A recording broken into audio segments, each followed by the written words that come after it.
अथ श्री अपराजिता स्तोत्रम् विनियोगः। ॐ अस्याः वैष्णव्याः परायाः अजितायाः महाविद्यायाः वामदेव बृहस्पति मार्कण्डेया ऋषयः गायत्र्युष्टिगनुष्टु बृहति छन्दांसि लक्ष्मी नृसिंहो देवता। ॐ क्लीं श्रीं ह्रीं बीजम् ॐ शक्तिः सकलकामना सिद्ध्यर्थम् अपराजित विद्यामन्त्रपाठे विनियोगः। ॐ नीलोत्पलदलश्यामां भुजङ्गाभरणान्वितं शुद्धस्फटिकशङ्कासां चन्द्रकोटिनिभाननां शङ्खचक्रधरां देवीं वैष्णवीम् अपराजितं बालेन्दुशेखरां देवीं वरदाभयदायिनीं नमस्कृत्या पपाठैनां मार्कण्डेयो महातपाः। श्रीमार्कण्डेय उवाच शृणुष्व मुनयः सर्वे सर्वकामार्थसिद्धिदाम् असिद्धसाधिनीं देवीं वैष्णवीम् अपराजितम्। ॐ नमो नारायणाय नमो भगवते वासुदेवाय नमोऽस्त्वनन्ताय सहस्रशीर्षायणे क्षीरोदार्णवशायिने शेषभोगपर्यङ्काय गरुडवाहनाय अमोघाय अजाय अजिताय पीतवाससे। ॐ वासुदेव संकर्षण प्रद्युम्न अनिरुद्ध हयग्रीव मत्स्य कूर्मवराह नरसिंह अच्युत वामन त्रिविक्रम श्रीधर राम राम राम वरद वरद वरदो भव। नमोस्तुते स्वाहा। ॐ असुर दैत्य यक्ष राक्षस भूत प्रेत पिशाच कुष्मांड सिद्ध योगिनी डाकनी शाकनी स्कंद ग्रहान उपग्रहान नक्षत्र ग्रहाश्चान्या हन हन पच पच मथ मथ विध्वंसय विध्वंसय विद्रावय विद्रावय चूर्णय चूर्णय शंखेन चक्रेण वज्रेण शूलेन गदया मुसलेन हलेन भस्मी कुरु कुरु स्वाहा। ॐ सहस्रबाहो सहस्रप्रहरणायुध जय जय विजय विजय अजित अमित अपराजित अप्रतिहत सहस्र नेत्र ज्वल ज्वल प्रज्वल प्रज्वल विश्वरूप बहुरूप मधुसूदन महावराह महापुरुष वैकुंठ नारायण महापद्म गोविंद दामोदर ऋषिकेश केशव सर्वात्सु प्रोत्सादन सर्वभूत वसंकर सर्वदुस्वप्न प्रभेदेन सर्वयंत्र प्रभंजन सर्वनाग विमर्दन सर्वदेव महेश्वर सर्वबंध विमोक्षण सर्वाहित प्रमर्दन सर्वज्वर प्रणाशन सर्वग्रह निवारण सर्वपाप प्रशमन जनार्दन नमोस्तुते स्वाहा। ॐ विष्णोर्यमानुपप्रोक्ता सर्वकामफलप्रदा सर्वसौभाग्यजननी सर्वभीतिविनाशिनी सर्वैश्च पठितां सिद्धैर्विष्णुः परमवल्लभा नानया सदृशं किञ्चित् दुष्टानां नाशनं परं विद्यारहस्या कथिता वैष्णवी सा पराजिता पठनीया प्रशस्ता वा साक्षात् सत्त्वा गुणाश्रया। ॐ शुक्लाम्बरधरं विष्णुं शशिवर्णं चतुर्भुजं प्रसन्नवदनं ध्यायेत् सर्वविघ्नोपशान्तये। अथातः सम्प्रवक्ष्यामि ह्यभयामपराजितं या शक्तिर्मासके वत्सा रजोगुणमयी मता सर्वसत्त्वमयी साक्षात् सर्वमन्त्रमयी च या स्मृता पूजिता जप्ता न्यस्ता कर्मणि योजिता सर्वकामदुघा वत्सा शृणुस्वैतां ब्रवीमि ते। य इमां पराजितां परमवैष्णवीं प्रतिहतां पठति सिद्धां स्मरति सिद्धां महाविद्यां जपति पठति शृणोति स्मरन्ति धारयति कीर्तयति वा न तस्याग्निवायुवज्रो बलासनिवर्षभयं न समुद्रभयं न ग्रहभयं न चौरभयं न शत्रुभयं न शापभयं वा भवेत्। क्वचिद्रात्रान्धकारस्त्रीराजकुलविद्वेषी विषगर गरद वशीकरण विद्वेषोच्चाटनवद बन्धनभयं वा न भवेत्। एतैर्मन्त्रैरुदायतेः सिद्धेः संसिद्धपूजितेः। ॐ नमोस्तुते अभये अनगे अजिते अमिते अमृते अपरे अपराजिते। पठति सिद्धे जयति सिद्धे स्मरति सिद्धे एकोनाशीतितमे एकाकिनी निश्चेतसे सद्रुमे सुगन्धे एकानसे उमे दुर्वे अरुन्धति गायत्री सावित्री जातवेदसे मानस्तोके सरस्वती धरणी धरणी सौदामनी अदिति दिति विनते गौरी गांधारी मातंगे कृष्णे यशोदे सत्यवादिनी ब्रह्मवादिनी काली कपालिनी करालनेत्रे भद्रे निद्रे सत्योपयाचनकरे स्थलगतं जलगतं अंतरिक्षगतं वा मां रक्ष सर्वोपद्रवेभ्यः स्वाहा। यस्याः प्रणश्यते पुष्पं गर्भो वा पतते यदि व्रियते बालको यस्या काकवन्द्या च या भवेत्। धारयेद्या इमां विद्यामेतैर्दोषैर्न लिप्यते। गर्भिणी जीववत्सा स्यात् पुत्रिणी स्यान्न संशयः। ऊर्जपत्रे त्विमां विद्यां लिखित्वा गन्धचन्दनैः एतैर्दोषैर्निलिप्येता सुभगा पुत्रिणी भवेत्। रणे राजकुले दूते नित्यं तस्या जयो भवेत्। शस्त्रं वारयते हेषा सबरे काण्डदारुणे।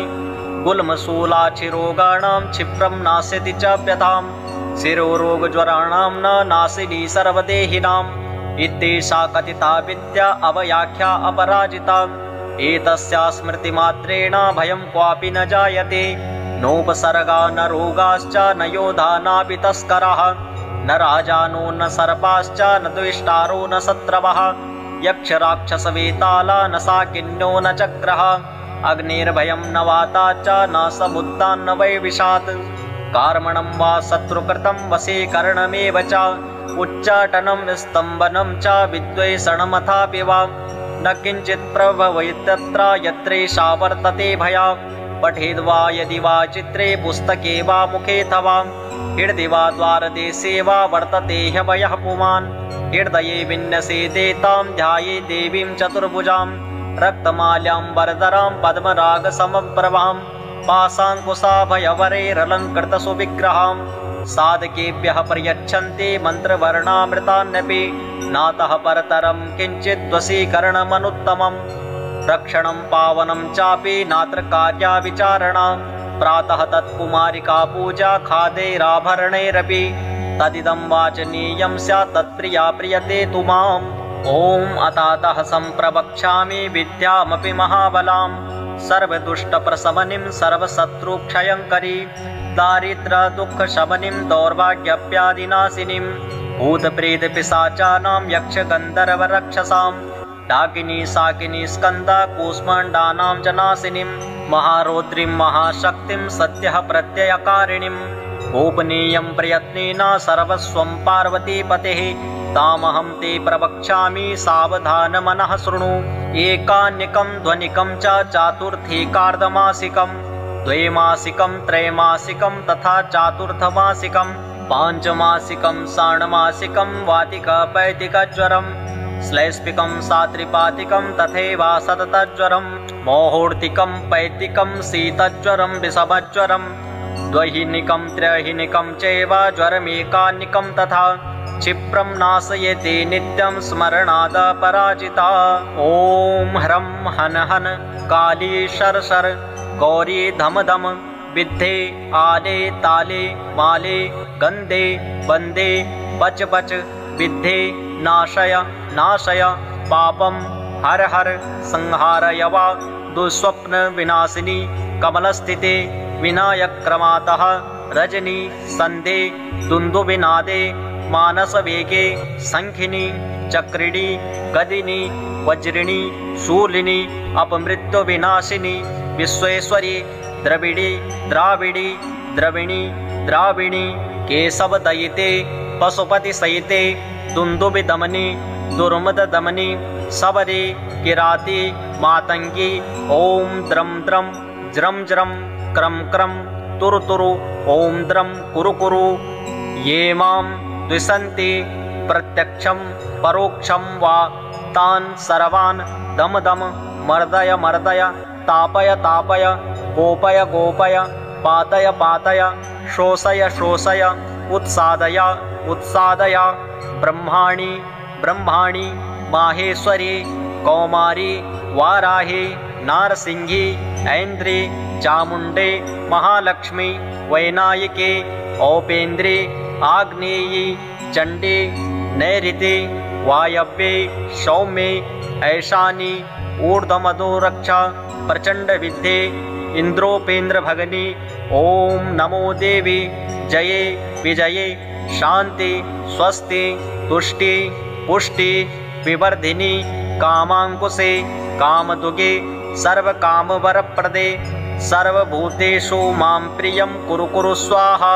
आकर्षिणी ओवेशिनी ज्वालामालिनी रमणी रमणी धरणी धारिणी तपिनी तापिनी मदनी मादिनी शोषणी सम्मोहनी नीलपताके महानीले महागौरी महाश्रिये महाचान्द्रे महासौरे महामायूरी आदित्यरश्मि जाह्नवी यमघण्टे किणिकिणि चिन्तामणि सुगन्धे सुरभे सुरासुरोत्पन्ने सर्वकामदुगे यदत्या मनीषितं कार्यं तन्मम सिद्धतु स्वाहा ॐ स्वाहा ॐ भूः स्वाहा ॐ भुवः स्वाहा ॐ स्वः स्वाहा ॐ महः स्वाहा ॐ जनः स्वाहा ॐ तपः स्वाहा ॐ सत्यं स्वाहा ॐ भूर्भुवः स्वाहा यत एवागतं पापं तत्रैवा प्रतिगच्छतु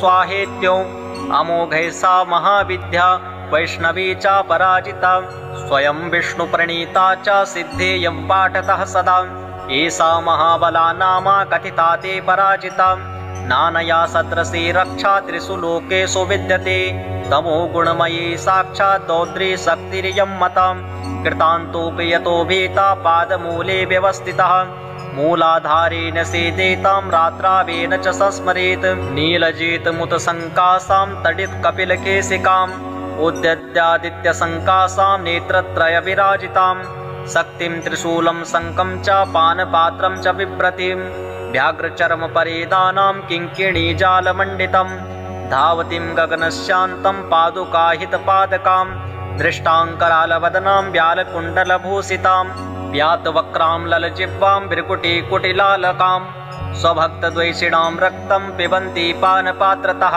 सप्तधातून् शोषयन्ति क्रूरदृष्ट्या विलोकनात् त्रिशूलेन ततज्जिह्वां कीलयन्ति मुहुर्मुहुः पाशेन बद्धा तं साधा मानवन्ति तदन्तिके अर्धरात्रस्य समये देवीं ध्यायेन् महाबलां यस्यावदे नामा जपेन् मन्त्रं निशान्तके तस्य तथावस्थं कुरुते सापि योगिनी ॐ बले महाबले असिद्धसाधिनी स्वाहेति अमोघां पठति सिद्धां श्रीवैष्णवीं श्रीमदपराजिता विद्यां ध्यायेत दुःस्वप्ने दुरारिष्टे च दुर्निमित्ते तथैव च व्यवहारे भवेत् सिद्धि पठेत् विघ्नोपशान्तये यदत्र पाठे जगदम्बिके मया विसर्गबिन्द्वक्षरहीन मीडितं तदस्तु सम्पूर्णतमं प्रयान्तु मे सङ्कल्पसिद्धेस्तु सदैव जायताम्